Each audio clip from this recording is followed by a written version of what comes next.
Marlène et Charlie ont eu une relation idéale pendant presque toute leur vie. Un jour, Marlène fouille dans leur placard à la recherche d'un cadeau pour la Saint-Valentin et découvre une vieille lettre datant de plus de 40 ans. Elle n'arrivait pas à croire les choses choquantes que Charlie avait écrites. Quelques jours avant la Saint-Valentin, Marlène fouillait dans son placard à la recherche de ses vieilles affaires.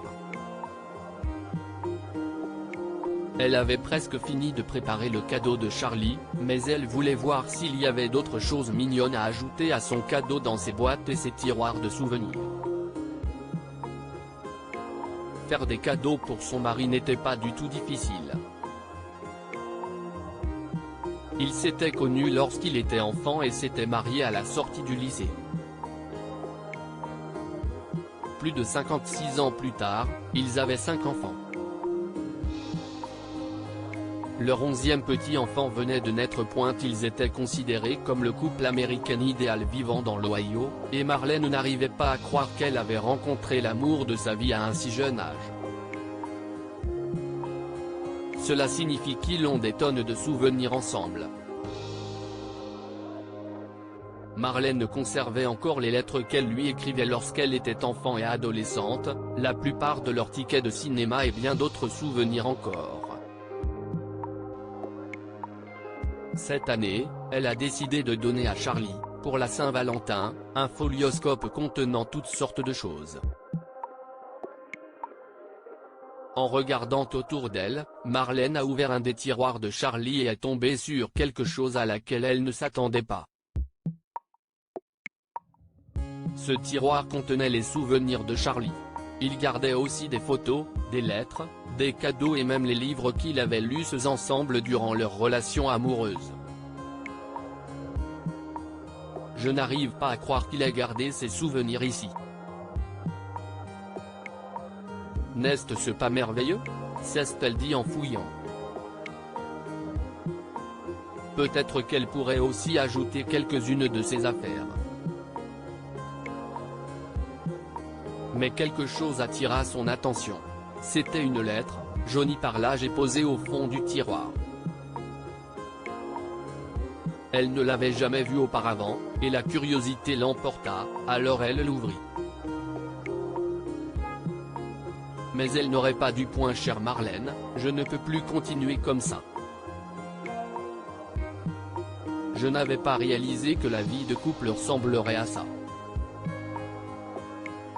Je veux plus. Au revoir. Sincèrement, Charlie. 10 février 1975. Marlène s'est figée après avoir lu ces quelques mots. Elle était presque assise à l'intérieur de leur armoire, avec des cartons tout autour d'elle, et soudain, elle ne pouvait plus bouger du tout. Elle a regardé fixement la date de la lettre et elle a eu du mal à la voir parce qu'elle se souvenait très bien de cette date. Ce soir-là, elle avait annoncé à Charlie qu'elle était enceinte de leur premier enfant. Ils avaient lutté pour tomber enceinte pendant 9 ans après leur mariage, et finalement, s'y est arrivé. Mais aujourd'hui, tous ces souvenirs sont entachés par l'idée que Charlie voulait la quitter à l'époque.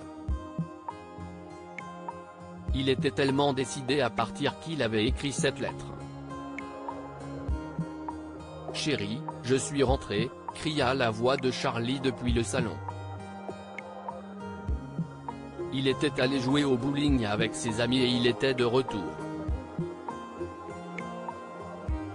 Marlène a donc tout emballé et a mis la lettre dans sa poche. Elle alla saluer son mari, mais son humeur s'était assombrie. Elle n'attendait plus la Saint-Valentin avec impatience, et elle espérait que Charlie ne le remarquerait pas. Mais son mari la connaissait trop bien et, à la fin de la journée, il en avait assez. Il regardait la télévision, mais il était clair que Marlène avait autre chose en tête. Charlie a donc mis la sourdine et l'a interrogée. « Ça suffit, Marlène. Il y a clairement quelque chose qui te préoccupe. » Qu'est-ce ce qui s'est passé? Si est-ce à cause des enfants? Est-ce que quelque chose est arrivé aux petits-enfants? Qu'est-ce ce qu'il y a? Marlène a levé les yeux de ses genoux et a souri tristement à son mari. Elle fouilla dans sa poche et lui tendit la lettre. Charlie fronça les sourcils et la prit. Il l'ouvrit et soupira presque immédiatement. « Oh non, j'espérais que tu ne verrais jamais ça. J'espérais que tu ne verrais jamais ça, mon amour, murmura-t-il. Tu allais me quitter? Tu réalises quel jour c'était? Demanda Marlène, incapable de contenir l'émotion dans sa voix.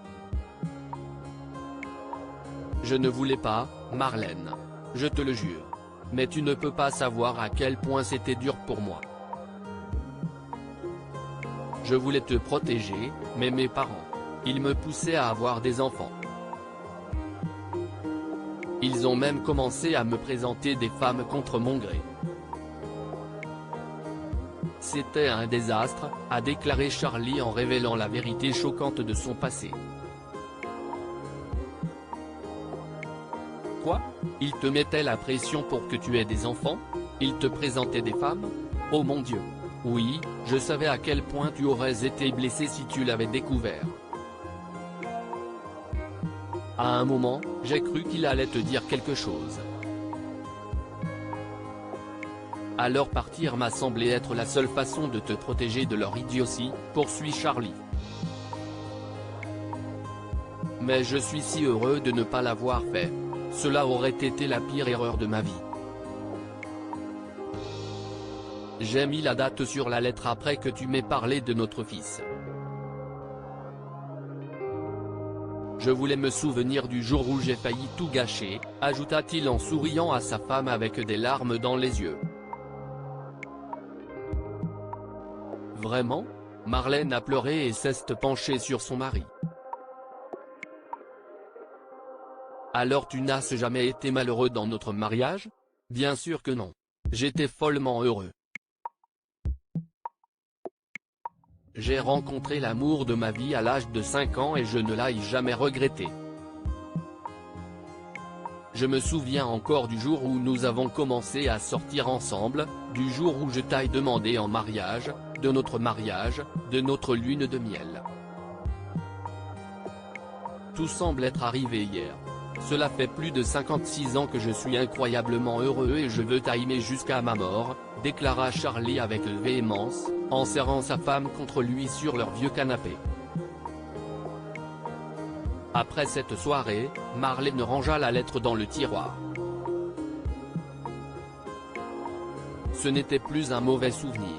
C'était un souvenir du chemin différent que leur vie aurait pu prendre, et elle était heureuse qu'il n'ait pas été ainsi. Charlie et elle ont passé une Saint-Valentin idéale le 14, sachant qu'ils s'aimaient tous les deux plus que tout au monde. Que pouvons-nous apprendre de cette histoire? Il faut parler aux gens avant de tirer des conclusions. Marlène était perdue dans ses pensées et, heureusement, Charlie l'a remarqué. Mais elle aurait dû lui demander directement ce que qu'était cette lettre au lieu de s'inquiéter toute seule. Chérissez votre conjoint. La relation entre Charlie et Marlène est celle que tout le monde recherche, et ils la chérissent chaque jour comme si le temps n'avait jamais passé. Partagez cette histoire avec vos amis. Elle pourrait égayer leur journée et les inspirer.